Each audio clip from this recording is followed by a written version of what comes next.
اس دن کا پیغام کہ کشمیری عوام کا خون، حکومت کب جاگے گی، یہ تحریک کسی طبقے کی نہیں، پورے کشمیر کی آواز ہے۔ گولیوں سے سچ کو دبایا نہیں جا سکتا۔ ریاست عوام سے بنتی ہے، عوام کے خون سے نہیں۔ کشمیر کی گلیوں میں انصاف کی پکار ہے، حکومت بیری کیوں ہے؟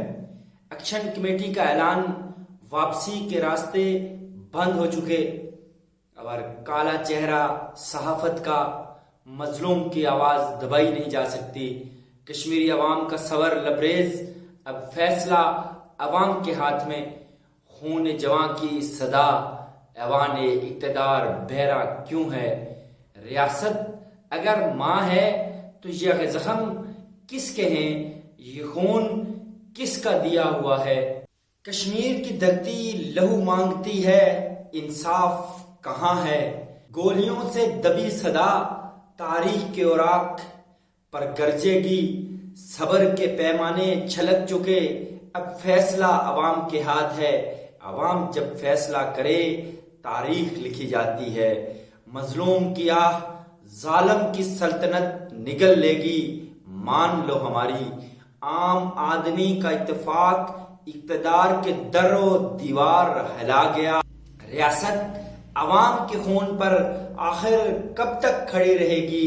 کشمیر کی فضاؤں میں سوال گونج رہا ہے، کون ہے ذمہ دار؟ شہید کی قربانی، جابر کی حکومت پر کاری ضرب ہے۔ انصاف اگر نہ آیا تو سن لو، بغاوت کا سورج طلوع ہوگا۔ بغاوت آئی تو یہ در و دیوار ہل جائیں گے، یہ تاج و تخت اچھال جائیں گے، عام آدمی کا ہاتھ گریبان تک آئے گا۔ انصاف اگر نہ آیا، بغاوت کا سورج طلوع ہوگا۔ ناظرین اکرام، یہ تاجر برادری کی تحریک نہیں، یہ صرف کسی ایک طبقے کی آواز نہیں، یہ تحریک ہے پورے کشمیر کی۔ لیکن سوال یہ ہے کہ کیا ہماری حکومت نے اس تحریک کو سنجیدگی سے لیا؟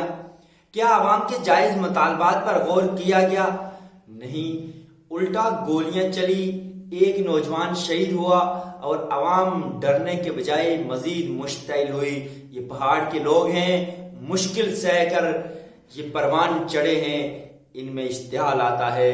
یہ ہر کوئی جانتا ہے، ہمارے یہ حکمران جو انہی لوگوں میں سے تھے، وہ کیوں یہ چیز بھول گئے؟ کیا کسی نے سوچا کہ ایکشن کمیٹی نے اب تمام انٹری پوائنٹس بند کرنے کا اعلان کر دیا ہے؟ یہ اعلان معمولی نہیں ہے، یہ ایک کھلا پیغام ہے کہ عوام اب پیچھے ہٹنے کو تیار نہیں ہے۔ ایکشن کمیٹی کے ممبر عمر نذیر صاحب کا پیغام کہ اب ہمارے لیے واپسی کے راستے نہیں ہیں، اب ہمارے مطالبات چوکوں میں بیٹھ کر حل ہوں گے۔ اور سب سے بڑا سوال کہ ہماری ریاست، ہماری ریاستی حکومت، ہماری انتظامیہ کہاں ہے؟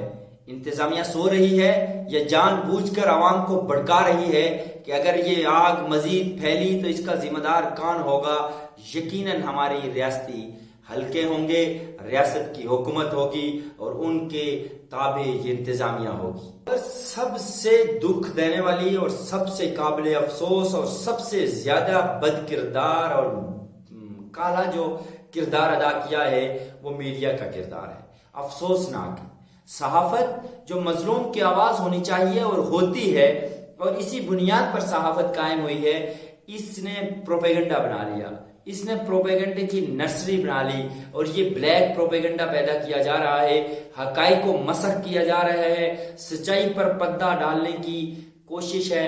اور یہ ہماری صحافت کا قومی المیہ ہے کہ جب بھی مظلوم کے لیے آواز اٹھانی ہو، ہماری صحافت اس وقت یا تو خاموش ہوئی یا پھر کسی کی سن کر کسی کی ایما پر مظلوم کے مخالف بلیک پروپیگنڈا جنریٹ کرتی رہی۔ ریاستیں عوام سے بنتی ہیں، عوام کے خون سے نہیں۔ یہ عوامی آواز کو گلیوں سے دبایا جائے گا تو کیا یہ حکومت اپنی بقا قائم رکھ سکے گی؟ یہ بڑا اہم سوال ہے۔ آج میرا سوال حکومت سے ہے کہ کیا آپ عوام کے ساتھ ہیں یا ظلم کے ساتھ ہیں؟ کیا آپ انصاف دیں گے یا صرف طاقت کے بل بوتے پر اس تحریک کو، عام آدمی کو، عام انسان کو، اپنی عوام کو، اپنی امت کو، اپنی قوم کو، عام لوگوں کو جن سے ووٹ لے کر آپ لوگ آئیں گے ان کو کچلیں گے. اگر کچلیں گے تو آپ کے پاس بچے گا کیا؟ عوام نہیں ہوگی، لوگ نہیں ہوں گے، یہ انسان نہیں ہوں گے تو آپ کی ریاست کا وجود کیسے ہوگا؟ ریاست بنے گی کیسے؟ یاد رکھیں، اگر عوام کی آواز نہ سنی گئی تو تاریخ اس حکومت کو ظالم لکھے گی، اور عوام اپنی تاریخ اپنے خون سے لکھیں گی. اور جب تاریخ اپنے آپ کو دہراتی ہے تو وہ بڑی خوفناک ہوا کرتی ہے. اللہ میرا ریاست کا حامی و ناصر ہو، لیکن جو صورتحال بنتی نظر آ رہی ہے یہ یقیناً خوشائند نہیں ہے. ابھی بھی وقت ہے، ابھی بھی حکومت کو، حلقہ اقتدار کو اور فیصلے کرنے والے حلقوں کو، فیصلے کرنے والے صاحب اقتدار کو، صاحب اختیار کو یہ سوچنا چاہیے کہ ہم اس کو کس طرف لے کر جا رہے ہیں. عام آدمی کی آواز کو سننا چاہیے. اگر 12 سیٹوں کا مطالبہ ہے تو اس کا کوئی حل نکالنا چاہیے. اگر مراد کی خاتمے کی بات ہے تو یہ کوئی بڑی بات نہیں، اس کے اوپر عمل کرنا چاہیے. عام آدمی کی آواز آج تاریخ میں لاکھوں لوگ باہر نکل آئے ہیں. یہ یقیناً لوگ اپنے مطالبات کے لیے، اپنے مطالبات منوانے کے لیے اتفاق رکھتے ہیں، پر امید ہیں، باعتماد ہیں. اس پر حکومتی اہلکاروں کو، حکومت کے کرتا دھرتاؤں کو سوچنا چاہیے، فکر کرنا چاہیے. یہ ریاست نہ ہوئی آپ کی جھنڈیاں بھی نہیں ہوں گی، یہ ریاست نہ ہوئی آپ کی یہ محل بھی نہیں ہوں گے، یہ ریاست نہ بچی تو آپ کی تاریخ میں نام بھی نہیں ہوگا. اگر اپنے حق کے لیے نکلنے والے مارے گئے تو تاریخ میں باغی کہلائیں گے، اور باغی بغاوت کرنے والے صاحب فخر ہوا کرتے ہیں، قابل فخر ہوتے ہیں. سوچئے اگر آپ کے پاس جھنڈی نہ ہوئی اور ریاست نے آپ کو غدار لکھا تو آپ کی اولاد آپ کو کن الفاظ میں یاد کرے گی. اللہ میرا آپ کا اس ریاست کا حامی و ناصر ہو. دیجیے اجازت. اللہ نگہبان.